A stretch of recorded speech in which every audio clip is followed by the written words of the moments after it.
Welcome to the Nevis Newscast. Today is Thursday, 23rd November 2017. I'm Fredicia Liburd. A total of 59 students graduated from the Gingerland Secondary School at the annual graduation ceremony that took place earlier today at the Gingerland Methodist Church. The ceremony, held under the theme, Your Choices, the Key Component of the Future You, saw the Caribbean Secondary Education Certificate CSEC Examinations valedictorian, Curvincia Webb, presenting her speech to the church filled with fellow graduates, teachers, parents, and friends. Class of 2017, we laughed, joked, and even fought at times. Once, it even got to the point where someone said, and I quote, "You are not humans, you are human beings." End of quote. Henry Longfellow wrote, and I quote, "In character, in manner, in style, in all things, the supreme excellence is simplicity."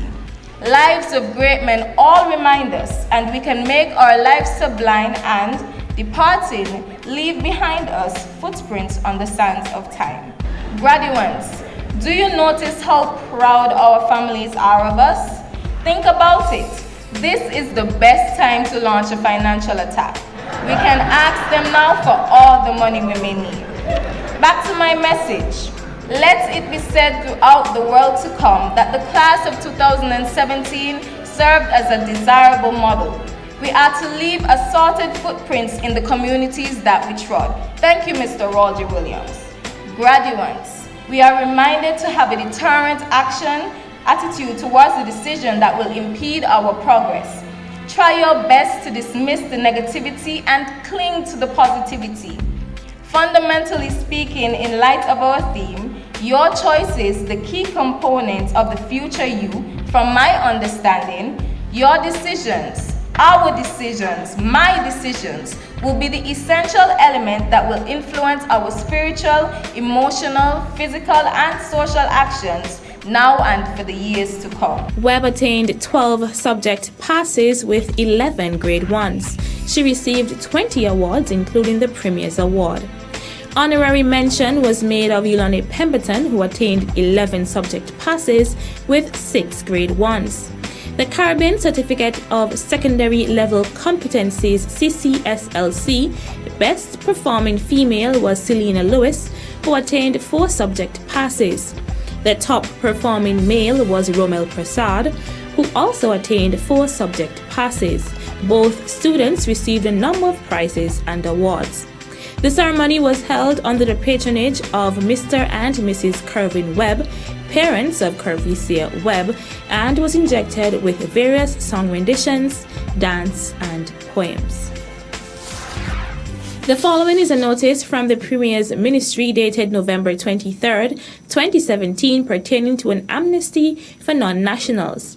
The Premier's Ministry, through its Work Permit Office, wishes to inform all non-nationals residing on Nevis who are in arrears of payment for work permits, annual residency, school attendances, school student visas, and visa extensions that an amnesty has been put in place for all outstanding amounts owing to the Nevis Island Administration up to the end of 2017. However, for one to benefit from this waiver of outstanding amounts, work permits and annual resident applicants are required to visit the Work Permit Office of the Premier's Ministry at Pinnis Estate and make the payment for their 2018 work permits or annual residences on or before the 31st day of March 2018. To further encourage non-nationals to regularize their status, those who pay for 2018 on or before March 31st, 2018 will benefit from a reduction in annual residence fees of $500 and a reduction of $1,000 in work permit fees. This amnesty is extended to all non-nationals residing on Nevis alone. Failure by anyone affected by this notice to regularize himself or herself at the Work Permit Office on or before March 31st, 2018 will result in he or she having to settle in full all outstanding amounts owed before the amnesty was implemented.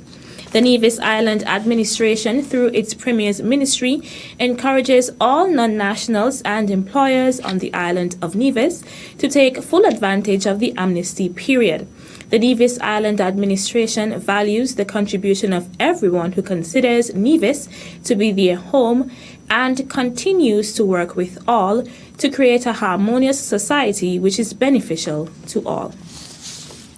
The Nevis Eye Care program received 3 pieces of equipment yesterday, Wednesday, 22nd November, during a brief handing-over ceremony that took place at the Alexandra Hospital.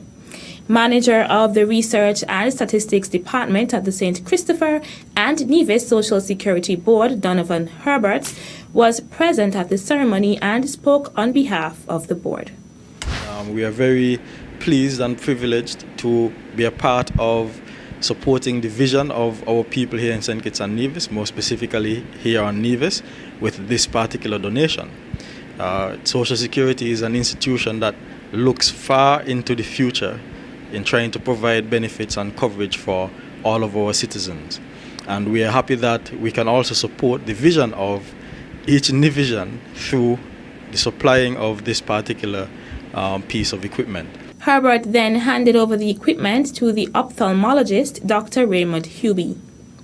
Medical Officer of Health, Dr. Judy Nisbet, expressed gratitude on behalf of the Eye Care program. Prevention is a focus of public health. The Eye Care program is part of our public health program. Screening is an important function of the Nevis Eye Care program. Screening for any eye problems that can lead to vision loss or vision impairment. So we really appreciate the donation of the Social Security Board and also a very generous donor who wants to remain anonymous. And we want to also say thank you to Dr. Hubie, who led us through the process of what equipment we should be buying. Okay, I know it's more than one piece of equipment that we have to hand over here today, but the bigger one is the visual field equipment that we're seeing behind us here. So I want to say thank you to Social Security, thank you to our very generous anonymous donor, and thank you to Dr. Hubie for guiding us through the process. Dr. Raymond Hubie, in delivering brief remarks, went into detail about the 3 pieces of equipment. This first machine is called an OCT machine for short, but it's an optical coherence tomographer. And what it does is takes cross-sectional pictures of the back of the eye so that we can better screen for people with glaucoma and people with other retina diseases. The second machine here is called a visual field machine, and it measures the field of vision. So when you're looking out with your eyes, you see not just straight ahead, but you see all around. And this measures whether you have a complete field of vision or not, or whether it's damaged. And in glaucoma especially, the field of vision can be damaged. And this helps us better screen and follow our patients that have glaucoma. And this little machine helps measure the pressure in the eye. Another factor when we're treating glaucoma is that we want to know how high the pressure is in the eye, and that's important because we use medications to reduce the pressure, because the pressure is the primary cause of glaucoma getting worse when it is too high. The donations were made possible by the St. Christopher and Nevis Social Security Board and an anonymous donor. Also present at the handing over ceremony were health planner Shalissa Martin Clark, nurses Ermin Jeffers, and Elverine Bailey. Still to come, ROC Taiwan invests US $100,000 to nation's youth and student teachers. The details when we return.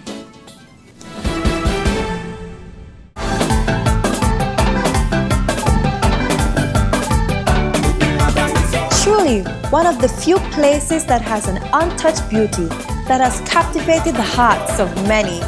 Nevis is everything you imagine.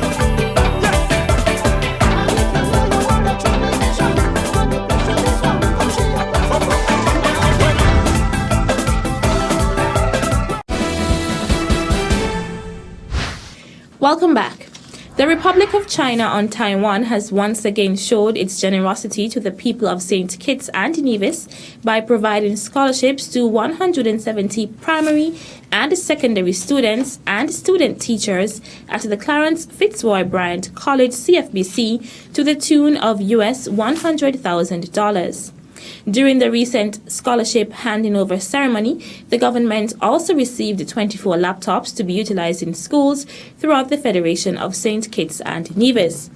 The minister responsible for education, the Honorable Sean Richards, said that the Twin Island Federation has also benefited from Taiwan in a number of areas, including healthcare, national security, and agriculture.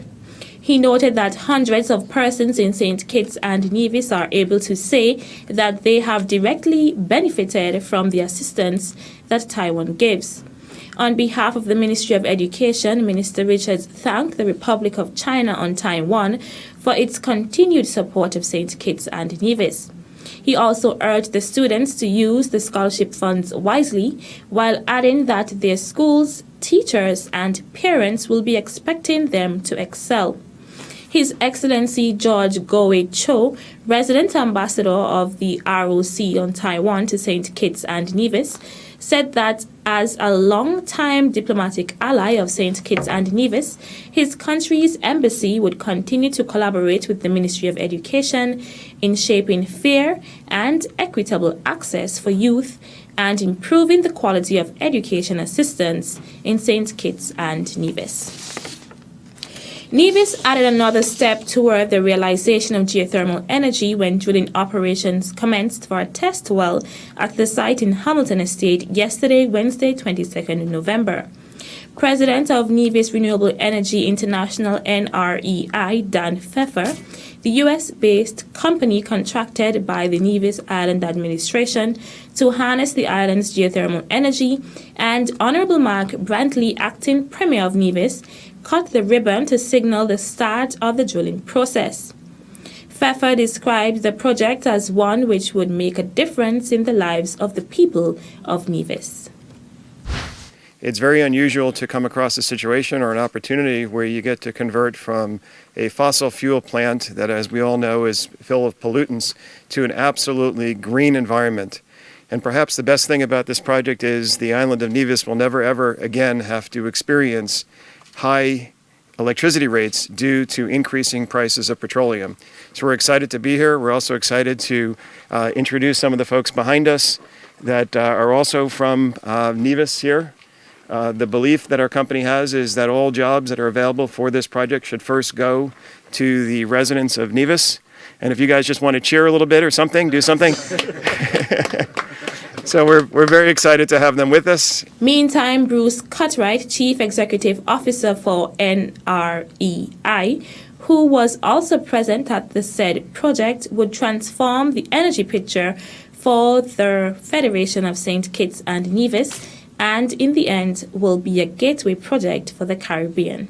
On behalf of Nevis Renewable Energy International, I want to thank all of the people here that have contributed and made this project possible, especially Deputy Premier Mark Brantley and Joanne Swanston, Nevlik, and all the people that we've worked with, especially the government liaison, Mr. Mackie Tross, and all the people that you see behind us that will be working on installing this test well that will prove out the reservoir for the public and for the citizens of Nevis.